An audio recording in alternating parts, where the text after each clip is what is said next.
À la une de ce journal, la visite du président français Emmanuel Macron en Afrique centrale a tenu toutes ses promesses. L'étape de Kinshasa en était le point d'orgue.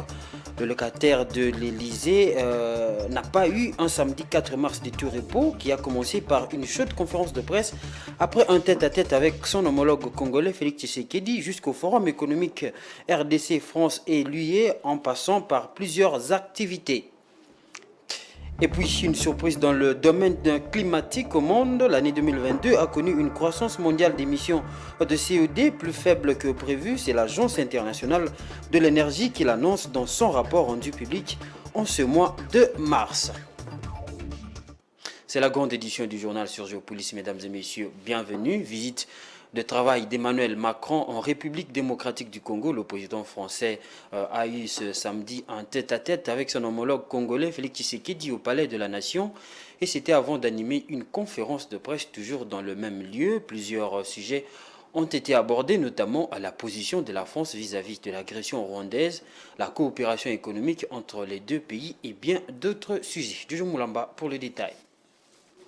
C'était une conférence de presse de vérité. Dans son allocution, le président français n'a pas tourné autour du pot. S'agissant de la situation sécuritaire qui prévaut dans la partie est de la République démocratique du Congo, il a souligné qu'il est temps pour le Congolais d'arrêter d'attendre de solutions extérieures. J'ai expliqué la position de la France. Nous avons pris des engagements humanitaires et politiques très clairs, y compris d'ailleurs sécuritaires.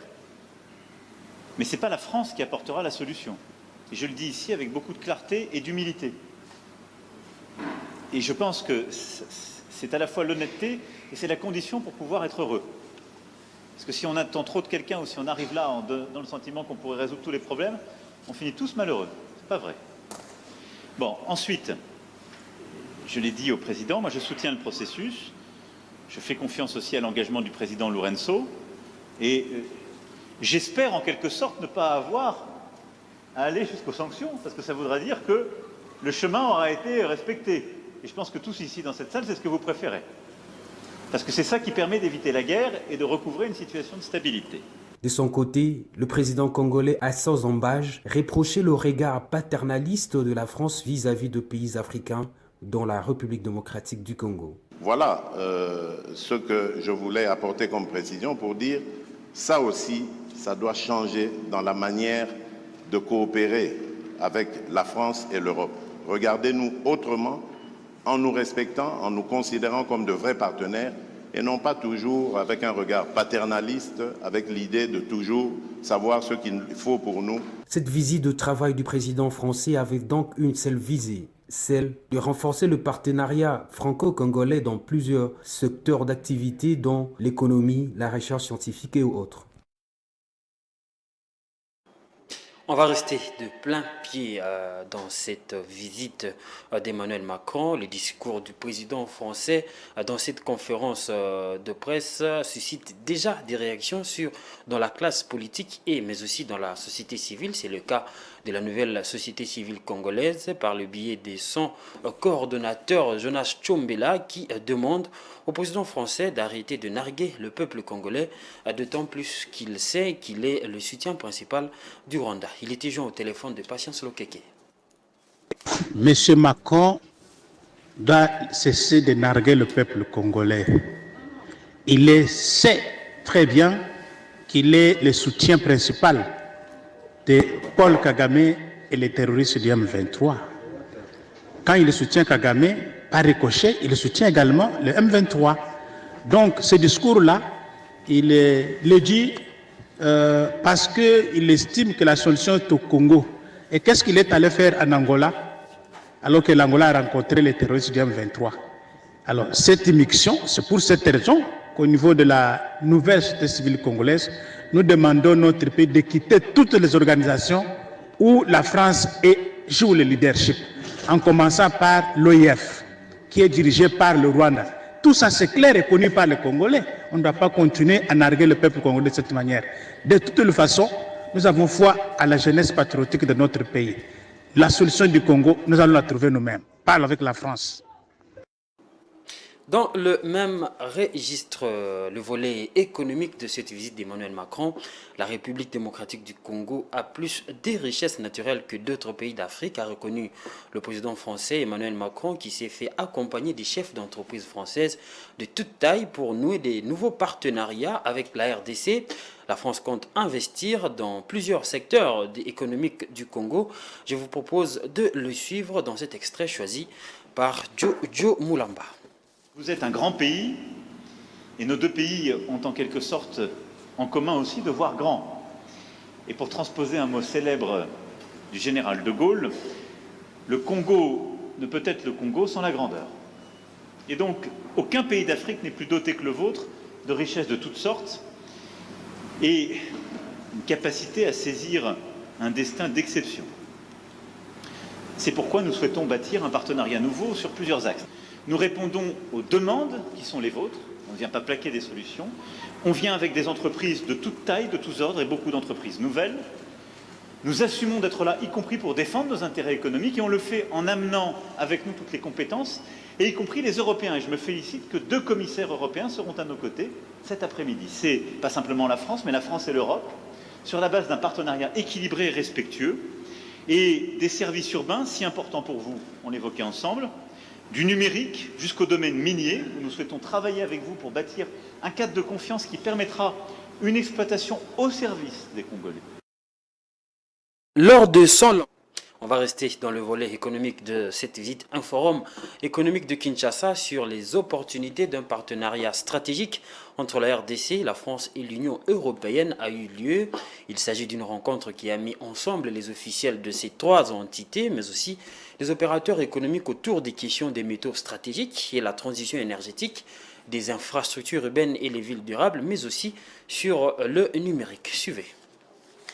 Son lancement, le ministre des Finances Nicolas Kazadi a indiqué que ce forum économique vise un renforcement sensible de la coopération entre la RDC, la France et l'Union européenne. En effet, la France, l'Union européenne et la République démocratique du Congo disposent d'un partenariat historique et solide qui mérite à être renforcé. Et ceci pour plusieurs raisons. D'abord parce que la France et l'Union européenne sont des partenaires traditionnels de la République démocratique du Congo, comme le démontrent les étroites relations bilatérales à plusieurs niveaux, tant économiques, commerciales, politiques que sécuritaires. À cela s'ajoutent de forts liens historiques, puis l'époque coloniale, ainsi que le partage de principes et de valeurs communs. Cette rencontre de haut niveau s'est aussi apaisantie sur les questions minières pour lesquelles l'Union européenne a exprimé sa volonté de voir la transformation locale être effective. Bien sûr, il y a du cobalt, bien sûr, il y a du cuivre, bien sûr, il y a peut-être d'autres ressources, on parle de lithium, on parle de tas d'autres choses, on le sait. Mais comment faire en sorte pour que l'extraction c'est une chose, mais que le raffinage, tout ce qui concerne la chaîne de valeur, soit de plus en plus traité localement. Puis on y a aussi intérêt, parce qu'au fond, c'est peut-être plus intéressant et intelligent de traiter, d'exporter des matières premières qui ont déjà été raffinées. Ce forum revêt une importance particulière pour toutes les parties prenantes, car il en va de leur avenir commun. Ce forum économique de Kinshasa représente en effet une nouvelle opportunité d'échanger de manière transparente et équitable sur les enjeux et les défis de notre avenir économique commun. Et donc je vous invite pour ce faire à prendre part activement aux 3 tables rondes respectivement sur les métaux stratégiques et la transition énergétique, sur les infrastructures urbaines et les villes durables, ainsi que sur le numérique. Rappelons que le Forum économique de Kinshasa est tenu en marge de la visite du président français en tournée en Afrique centrale, ce qui explique qu'une bonne partie de participants est... Et puis cette information en bref. Il est à noter qu'après le palais de la Nation, le président français était allé visiter l'Institut national de recherche biomédicale où il a rencontré le docteur Jean-Jacques Mouyembe, Tanfom, le découvreur de la maladie à virus Ebola, pour enfin se rendre à Pullman Hotel, prendre part au Forum économique de Kinshasa sur le partenariat stratégique entre la RDC, la France et l'Union européenne lancée depuis ce matin. Mesdames et messieurs, vous suivez la grande édition du journal sur Géopolice et vous avez raison. Maintenant, on va parler de l'actualité au-delà de nos frontières.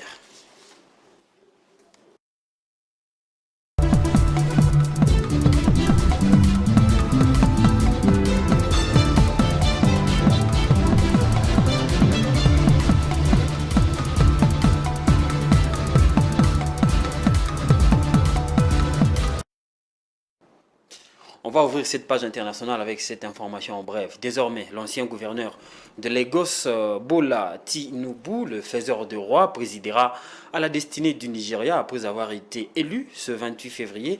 À Lagos, c'est une population partagée entre Deni et Seine de Liesse qui a accueilli les résultats des élections. Bola Ahmed Tinubu, le candidat du parti au pouvoir, a remporté les élections présidentielles avec 36% de suffrages. Selon les résultats publiés, il a cumulé 8,8 millions de voix devant Atiku Abubakar, 6,9 millions de voix, et Peter Alobi, 6,1 millions de voix au terme d'un scrutin contesté par l'opposition. Autre chose à présent, pour une nouvelle relation entre la France et l'Afrique, la France semble mal s'orienter avec son partenaire historique marocain, et pour plusieurs experts en géopolitique, le rayonnement et l'influence du Maroc sur le continent sont des motifs qui poussent la France à vouloir par tous les moyens prendre l'ascendance sur le royaume chérifien. Et suivez nos amis d'Afrique 24. En voulant décrire l'état de la relation entre la France et le Maroc lors de sa conférence de presse, après son discours sur la nouvelle relation entre la France et l'Afrique le 27 février, Emmanuel Macron, qui avait qualifié ses relations personnelles avec le roi Mohamed VI, le souverain chérifien, d'amicales et qui le demeureront, s'est attiré une réponse claire et précise à travers la réplique d'un officiel marocain. Si le président français a indexé l'existence du problème entre les deux pays à travers l'affaire des écoutes ou encore un vote hostile contre le royaume du Maroc au Parlement européen, l'officiel du Maroc estime que reconnaître ces deux faits conduit à occulter volontairement une autre série de points, notamment la responsabilité au plus haut niveau des dirigeants français dans une série d'actes qui illustrent la relation dégradée entre les deux pays. Les relations ne sont ni amicales ni bonnes, pas plus entre les deux gouvernements contre le Palais Royal et l'Élysée. Ces deux points ne sont que l'illustration de cette situation. D'autres points de tension ont été volontairement occultés, notamment la restriction arbitraire des visas, la campagne médiatique et le harcèlement judiciaire. L'implication des médias et de certains milieux français dans la genèse et la promotion de l'affaire Pegasus ne pouvait se faire sans une implication des autorités françaises, tout comme le vote du Parlement européen ne pouvait pas passer sans la mobilisation active du groupe Renews dominé par la majorité présidentielle française présidée par Stéphane Séjourné, dont les liens avec l'Élysée sont de notoriété publique. Par ailleurs, certaines affirmations du président français Emmanuel Macron lors de cette conférence de presse ont clairement ravivé la très mauvaise appréciation des dirigeants marocains, notamment à travers une déclaration donnant l'impression que le Maghreb n'existait en réalité qu'au sein de sa diaspora en France. Le président français a déclaré, on le cite, « Si le Maghreb est une réalité géopolitique, c'est sans doute en France qu'elle se précipite, beaucoup plus en France que dans la région. » Des propos qui ont entraîné une observation ferme de l'officiel du Maroc. Ces propos sont aussi durs qu'inutiles. Ces affaires participent d'une offensive dont l'objectif est d'avoir un ascendant sur le Maroc et de contenir ses choix internes et de politique étrangère. Le Maroc, devenu au cours de cette décennie une puissance continentale de référence dans plusieurs domaines, est un puissant partenaire avec lequel, pour plusieurs experts, la France ne peut se payer le luxe d'une relation conflictuelle au risque de voir sa nouvelle politique africaine s'enliser dans un environnement de plus en plus concurrentiel. Les relations diplomatiques entre la France et le Maroc s'apparentent à ce que l'on peut qualifier de « je t'aime, moi non plus ». La France, qui a commencé petit à petit à perdre de sa superbe en Afrique, menacée par des puissances telles que la Chine, la Russie ou la Turquie, est aussi menacée par l'acteur francophone le plus concurrentiel en Afrique, le Maroc. Voilà, enfin, avec une année 2022 marquée par la guerre en Ukraine, les chocs sur les prix de l'énergie et la hausse de l'inflation, la croissance mondiale des émissions de CO2 a été plus faible que prévu selon un rapport de l'Agence internationale de l'énergie publié en mars 2023. Cette surprise pour le climat est à mettre au crédit du développement massif des énergies renouvelables en 2022. Suivez.